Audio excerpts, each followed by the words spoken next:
नमस्ते दोस्तों, welcome to my channel. मेरा नाम है राज जगी और आप सभी का मेरे चैनल में बहुत-बहुत स्वागत है।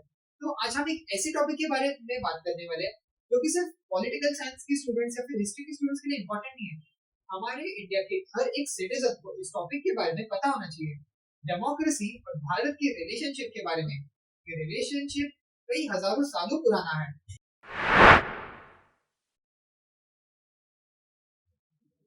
जब आप डेमोक्रेसी के बारे में सोचते हैं तो आपको लगता रहेगा कि ये कितना वेस्टर्न कंसेप्ट है। यूएसए, फ्रांस, ब्रिटेन इन देशों से बनकर भारत में आया था।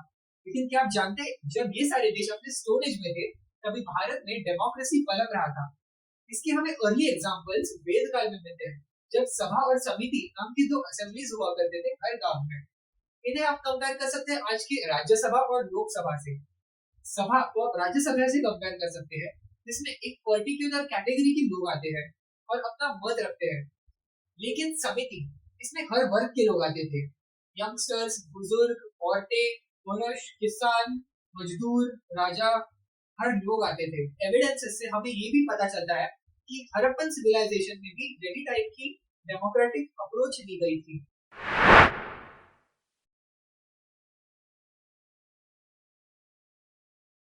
तो जब महाजनपदों का समय आया तब कुछ महाजनपद थे जिनमें राजा शासन करता था, राजा का बेटा ही राजा बनता था। लेकिन कुछ महाजनपद ऐसे भी थे जिसमें प्रजा शासन करती थी।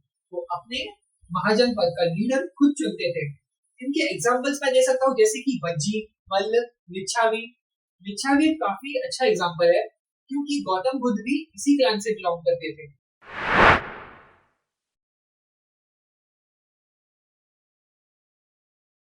डेमोक्रेसी मतलब क्या होता है? क्या चार लोग साथ में आना और एक चीज पे मत करना यही डेमोक्रेसी है? आप इसको डेमोक्रेसी का एक छोटा सा एग्जांपल जरूर मान सकते हैं। देखिए, डेमोक्रेसी को आप दो भागों में डिवाइड कर सकते हैं, रिप्रेजेंटेटिव डेमोक्रेसी और डायरेक्ट डेमोक्रेसी। डायरेक्ट डेमोक्रेसी वो होती है जिसमें कई लोग साथ में आते हैं और एक साथ मत लेते हैं।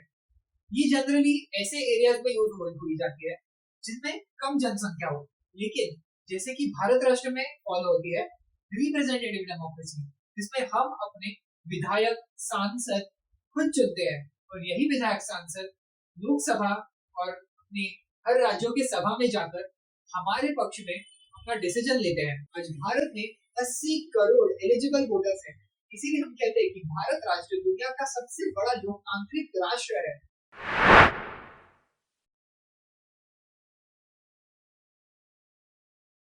तो चलिए जानते हैं कि मॉडर्न डेमोक्रेसी का सफर भारत में कैसा हुआ। 1857 में जब India first war of independence खत्म हुई थी तब ब्रिटिशर्स को डर था कि ऐसा कोई रिवॉल्यूशन वापस ना आ जाए। इसीलिए उन्होंने भारत के लोगों को कुछ डेमोक्रेटिक राइट्स देने शुरू किए। सबसे पहली बात कि कंट्रोल अभी ईस्ट इंडिया कंपनी के हाथों से निकाल दिया गया था और डायरेक्टली ब्रिटिश क्राउन भारत पे राज करता था। 1999 में मॉर्निमेंटल रिफॉर्म्स आए थे। इनकी वजह से इंडियन काउंसिल्स एक्ट ऑफ 1909 आया था। इसकी वजह से भारत में पहली बार लेजिस्लेटिव काउंसिल्स आए थे जिससे भारत के कई लोग अपने रिप्रेजेंटेटिव्स को चुन सकते थे। फिर आते हैं 1919 के मॉन्टेग्यू किंग्सफोर्ड रिफॉर्म्स। इनमें डायरकी का एक नया कंसेप्ट इंट्रोड्यूस किया गया था जिसमें दो टाइप्स के असेंबलीज बिठाए गए थे। एक थी हाउस ऑफ रिप्रेजेंटेटिव जिसे आज हम लोकसभा के जानते हैं और दूसरी थी हाउस ऑफ लॉर्ड्स जिसे आज हम राज्यसभा के इससे जानते हैं। कोई भी लॉ पास करना हो तो दोनों असेंबलीज के हमें सिग्नेचर्स लगते हैं। डायरकी में स्टेट सब्जेक्ट जैसे कि education, basic law and order, agriculture, ये कुछ इंडियन रिप्रेजेंटेटिव्स के कंट्रोल में दिए गए थे। लेकिन जो भी बड़े सब्जेक्ट्स हैं जैसे कि डिफेंस, फॉरेन रिलेशन, ये सब ब्रिटिशर्स ने अपने ही कंट्रोल में रखे थे। एक बड़ा चेंज तब आता है जब 1935 में गवर्नमेंट ऑफ इंडिया एक्ट पास होता है। इसकी वजह से scheduled caste and scheduled tribes को लीगल रिकग्निशन मिला। उन्हें जॉब सेक्टर में रिजर्वेशन इसी एक्ट के बाद मिला। गवर्नमेंट ऑफ इंडिया एक्ट की वजह से जो भी प्रोविंशियल अथॉरिटी थी इसे फेडरल सिस्टम में हमने बदल दिया था। इसमें सेंटर होगा, उसके नीचे प्रोविंसेस होंगे और उसके नीचे अपनी लोकल सेल्फ गवर्नमेंट्स होंगी डिस्ट्रिक्ट लेवल पर। डेमोक्रेसी में एक बड़ा बदलाव तब आया जब 1947 में भारत को आजादी मिली। भारत ने एक पार्लियामेंट्री डेमोक्रेटिक सिस्टम अपनाया। एक इंटरिम गवर्नमेंट बनाई गई थी जिसमें कॉन्स्टिट्यूएंट असेंबली में हम हमारे राष्ट्र का पहला कॉन्स्टिट्यूशन लिखने जा रहे थे। 26 ऑफ जनवरी 1950 को हमारे कॉन्स्टिट्यूशन को फोर्स में लाया गया था, जिससे हम फाइनली एक पार्लियामेंट्री डेमोक्रेसी बन चुके थे। इसके बाद इंडिया को एक सॉवरेन डेमोक्रेटिक रिपब्लिक बोला गया। ध्यान रखिए, दो शब्द सेक्युलर एंड सोशलिस्ट, इनको 1974 में इंदिरा गांधी ने ऐड किया था। चलिए जानते हैं दुनिया के अलग अलग टाइप्स ऑफ गवर्नमेंट सिस्टम्स के बारे में। मैंने एक पोल डाला था जिसमें मैक्सिमम लोगों ने चुना था कि इंडिया में अभी कौन सी टाइप की गवर्नमेंट आपको ज्यादा अच्छी लगेगी। लोगों ने पार्लियामेंट्री डेमोक्रेसी को चुना। तो पार्लियामेंट्री डेमोक्रेसी में मोस्टली दो टाइप्स के असेंबलीज होते हैं। एक होती है डायरेक्ट रिप्रेजेंटेटिव असेंबली, जिसे भारत में लोकसभा कहते हैं, और इनडायरेक्ट असेंबली होती है राज्यसभा। इसमें अगर कोई भी डिसीजन लेना होगा तो दोनों हाउसेस में पास होना पड़ेगा। दूसरे टाइप का गवर्नमेंट सिस्टम होता है मोनार्की। इसका बेस्ट एग्जांपल मैं आपको दे सकता हूँ सऊदी अरेबिया। सऊदी अरेबिया में क्राउन प्रिंस मोहम्मद बिन सलमान पूरे कंट्री को डिक्टेट कर सकता है। फिर हम बात कर सकते हैं कॉन्स्टिट्यूशनल मोनार्की के बारे में। ये पार्लियामेंट्री डेमोक्रेसी से काफी ज्यादा सिमिलर है। कुछ एग्जांपल्स मैं इसके दे सकता हूँ, जैसे कि the Netherlands, Britain and Sweden. सबसे ज्यादा इंटरेस्टिंग गवर्नमेंट सिस्टम मुझे कम्युनिज्म लगता है, क्योंकि हजारों सालों से एग्जिस्टेंस में नहीं था। कम्युनिज्म को हार्डली 100 साल से कुछ ज्यादा ही हुए होंगे। इस गवर्नमेंट सिस्टम में एक सिंगल पार्टी पूरे स्टेट पे रूल करती है और उसे डिक्टेट करती है। कुछ ऐसे भी गवर्नमेंट सिस्टम्स है जो कि हमें वाइडली नहीं दिखते, जैसे कि थियोक्रेसी, एक रिलीजन के बेसिस पे रूल होने वाला स्टेट। इसका एक ही एग्जांपल अभी तो मुझे याद आ रहा है, जो कि है वेटिकन सिटी। फिर हम बात कर सकते हैं ओलिगार्की के बारे में।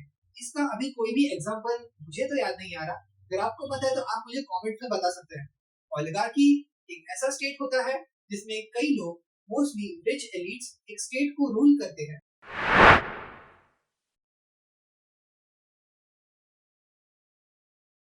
तो चलिए अब बात करते हैं डेमोक्रेसी के चैलेंजेस। करप्शन एक काफी बड़ा चैलेंज है डेमोक्रेसी का। इसमें पावर का मिसयूज होना हमारे सबसे बड़ी टेंशन होती है। वोट करते समय फ्रीबीज के नाम पे अगर आप वोट करते हैं तो फिर आप अपनी डेमोक्रेसी और राइट टू वोट को बेच रहे हैं। जब आपको चांस दिया जाता है अपने लीडर को चुनने का, तो फिर वही लीडर्स खुद को पावर में लाने के लिए कुछ भी कर सकते हैं।